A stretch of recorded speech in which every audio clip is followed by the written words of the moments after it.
తమిళనాడులో మొత్తం రాజకీయం మారిపోయింది. అనుకున్నట్టే జరిగింది.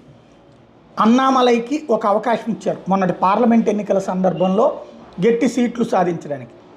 ఓటింగ్ పర్సంటేజ్ని 3% నుంచి 11% దాకా తీసుకెళ్ళగలిగాడు, కానీ సీట్లు మాత్రం రాలేదు. ఇప్పుడు ప్రస్తుతం ఎలక్షన్స్లో కావాల్సినటువంటిది సీట్లు. ఇప్పుడు ఎన్డీఏ భాగస్వామిగా ఇప్పటిదాకా బలమైనటువంటి పార్టీలు ఏమైనా ఉన్నాయి ఎన్డీఏలో అంటే రెండే.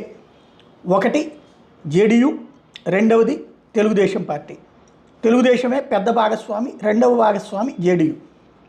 అదే సందర్భంలో జేడీఎస్ లాంటి అవన్నీ ఉన్నా సరే అతి తక్కువ స్థానాలు ఉన్నటువంటి పార్టీలు అవన్నీ కూడా. అదే ఐఎన్డీఏ కూటమిలో అయితే బలమైనటువంటి పార్టీలు, మమతా బెనర్జీ నేతృత్వంలో తృణమూల్ కాంగ్రెస్ నుంచి, అఖిలేష్ నేతృత్వంలో సమాజ్వాదీ పార్టీ దగ్గర నుంచి స్టాలిన్ పార్టీ ఉంది. అట్లాగే జార్ఖండ్లో అధికారంలో ఉన్నటువంటి పార్టీ, ఒక పక్క నుంచి జేఎంఎం లాంటి, ఇట్లాగే చాలా